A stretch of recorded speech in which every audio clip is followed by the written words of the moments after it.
നമ്മുടെ ഹിമാലയസിൽ വെച്ച് 60 വർഷം മുന്നേ കാണാതെ പോയ ഒരു ന്യൂക്ലിയർ ഡിവൈസിനെ കുറിച്ച് കേട്ടിട്ടുണ്ടോ?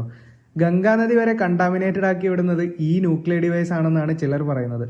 Welcome to the lost nuclear device in Himalayas. 1964 China അവരുടെ ആദ്യ അറ്റോമിക് ബോംബ് പരീക്ഷിക്കുന്നത്. അടുത്ത് കിടക്കുന്ന ഇന്ത്യ മുതൽ USA വരെ അത് കണ്ടെന്ന് പേടിച്ചു. അന്ന് ചൈനയിൽ വളരെ ലിമിറ്റഡ് ഇന്റലിജൻസ് ആക്സസ് ആണ് US ഉണ്ടായിരുന്നത്.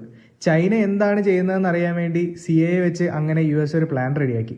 ഹിമാലയാസിൽ ഒരു സർവൈലൻസ് സ്റ്റേഷൻ, അറ്റോമിക് മിസൈലിന്റെ റിയൽ ടൈം ഡേറ്റ ക്യാപ്ചർ ചെയ്യാൻ പറ്റുന്ന രീതിയിലുള്ള ഒരു സർവൈലൻസ് സ്റ്റേഷൻ. അതിന് CIA തിരഞ്ഞെടുത്തത് നന്ദാദേവി എന്ന പർവ്വതമായിരുന്നു. ഇന്ത്യൻ ഇന്റലിജൻസിന്റെ മൗണ്ടനിയേഴ്സിന്റെ സഹായത്തോടുകൂടിയാണ് അവർ ഈ മിഷൻ ഇറങ്ങിത്തിരിച്ചത്. SNAP-19C എന്ന ഒരു പോർട്ടബിൾ ന്യൂക്ലിയർ ജനറേറ്റഡ് ആയിരുന്നു അവരുടെ കയ്യിലുണ്ടായിരുന്ന മെയിൻ എക്യുപ്മെന്റ്.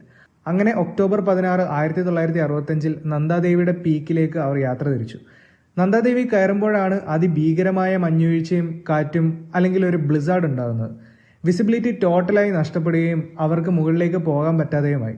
സ്ഥിതി വഷളായപ്പോൾ ന്യൂക്ലിയർ ഡിവൈസ് അവിടെ സെക്യൂർ ആക്കി മലയിറങ്ങാൻ ബേസ് ക്യാമ്പിൽ നിന്നും ഉത്തരവും വന്നു. അങ്ങനെ ന്യൂക്ലിയർ ഡിവൈസ് നന്ദാദേവിയിലെ ഒരു ഐസ് ഫോർമേഷനിൽ കെട്ടിയിട്ടിട്ട് ആ ടീം താഴേക്കിറങ്ങി. പിന്നീട് കുറെ ഈ ന്യൂക്ലിയർ ഡിവൈസ് അന്വേഷിച്ചെങ്കിലും ആ ജനറേറ്റർ പിന്നെ ആരും കണ്ടിട്ടില്ല. ഈ ന്യൂക്ലിയർ ജനറേറ്ററിലെ പ്ലൂട്ടോണിയം ക്യാൻസർ ഉണ്ടാക്കുന്ന രീതിയിൽ ടോക്സിക് ആയ ഒരു സബ്സ്റ്റൻസ് ആണ്.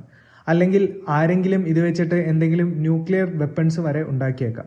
ഇതൊക്കെയാണ് അവിടുത്തെ ആൾക്കാരെ മെയിനായിട്ടും വറി ചെയ്യുന്നത്. ഇത്ര കാലം കഴിഞ്ഞിട്ടും നമ്മുടെ ഗവൺമെന്റ് ഇതിനെ അങ്ങനെ പ്രത്യേകിച്ച് മൈൻഡൊന്നും ചെയ്തിട്ടില്ല. എന്തായാലും കോൾഡ് വാർ കാലഘട്ടത്തിൽ അധികം ആർക്കും അറിയാത്ത ഒരു ചാപ്റ്ററായി തന്നെ ഈ ന്യൂക്ലിയർ ഡിവൈസ് തുടരും.